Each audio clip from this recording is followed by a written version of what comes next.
G'day everyone, welcome to another episode of Wineback Wednesday, and today I'm heading west, over to Western Australia to Margaret River, and Dr. John Gladstone's, who was a very enthusiastic researcher into viticulture for a long time, flagged the region as an area that would produce high quality fruit, and he was correct, absolutely correct.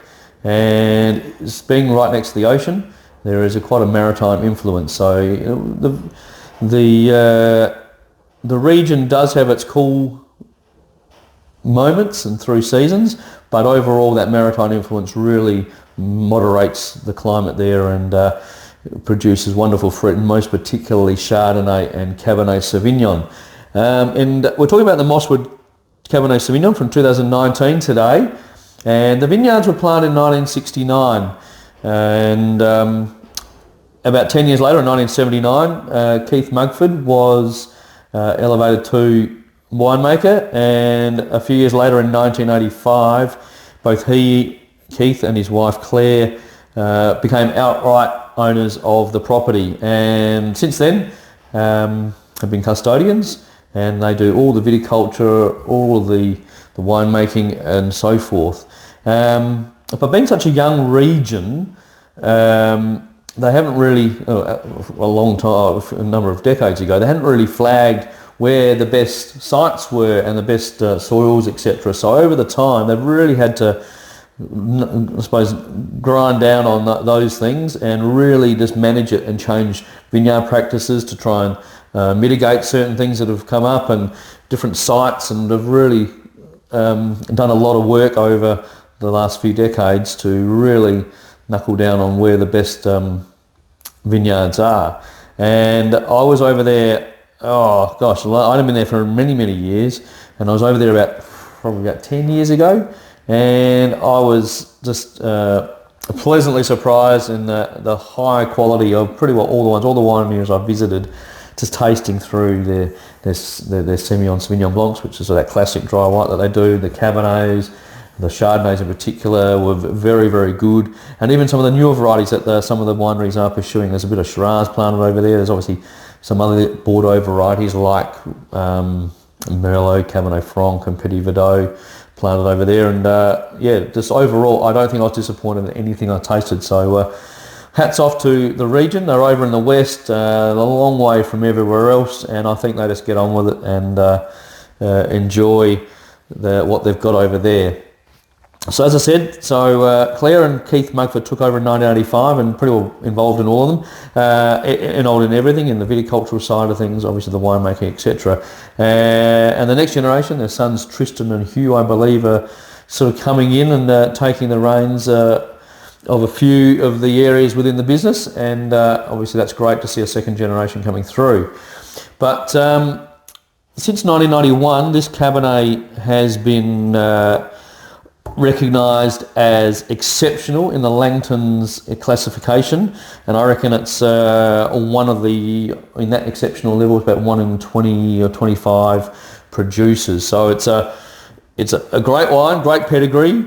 And 2019 vintage was actually a bit of a cracker, even though it was actually quite, I read a bit of research, it was quite cool and damp through the late spring, early summer, and I think it was pushing the friendship with old Mother Nature, but thankfully came through post Christmas and New Year, and ended up being one of the greater vintages that they've had since Keith's been making the wines. It's 96% Cabernet Sauvignon and equal portions of 2% each of Cabernet Franc and Petit Verdot. So we should actually try it, shouldn't I? But while I'm pouring it, I'll chat, and I think it's 15 days on skins on average between the varieties. Excuse me. It went into tank, all the components went into tank and went through malolactic fermentation in tank, where obviously there's a bacteria that converts the malic acid into a softer, more stable lactic acid. Then it went to French oak barriques, I believe, of which about 15% is new, so not overly heavily handled in new oak. And then about 18 months, I think, in barrel, and then blended up and bottled. So look at that colour, just really vibrant magenta and red. I'll leave the lid off actually. But hey, look, it's a very young Cabernet. It's only what, just turned 4 years old. But some lovely red and sort of blue fruits in there. Some black currants and sort of cherries, and there's some violets. I think that little bit of, I've noticed with Cabernet, both Cabernet and Petit Verdot as well, there's often a nice sort of purple lift, that sort of violet lift, which is sort of lurking in the background. And then there's a little bit of, there's kind of a little of that sort of herbal edge from the Cabernet, but a tiny bit, but also there's a nice sort of dried leaf component, I think, from the Cabernet Franc. But really just complex and lifted and fresh and lively.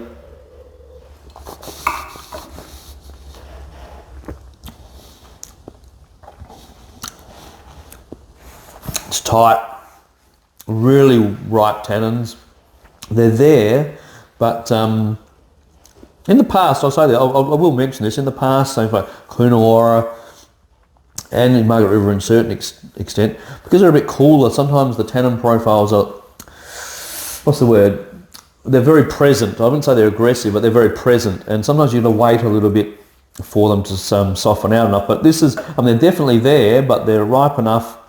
What is it? It's 14% alcohol. So obviously after that cool spell through summer, early summer, late spring, early summer there, the rest of the season was dry and mild, and they got some really good hang time and ripeness. So I think the tannins are ripe as well. And I think they, on their comments, they said this thing could go, depending how you like to drink your wines, 25 to 40 years. But it's drinking well now.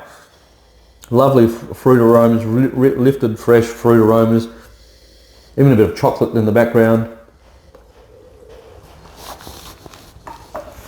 And again, those red fruits, there's a bit of spice there. The yolk is present, but it's not dominating. There's this red fruit that just rolls and rolls. There's fine tannins. It tightens up slowly towards the back, but I said it maybe after a bit of air, it's very generous at the moment and easy to drink. But I can see there's enough stuffing in the wine that you could put something like this away for the 20, 30 years. So there we go. A bit of a snapshot. I've enjoyed going over to Margaret River in the past, as I said, and here we are, the Mosswood 2019 Wilyabrup. It's is the little sub-region at the northern part of Margaret River. Yeah, the Mosswood 2019 Wilyabrup Cabernet Sauvignon. There you go. Thanks for listening.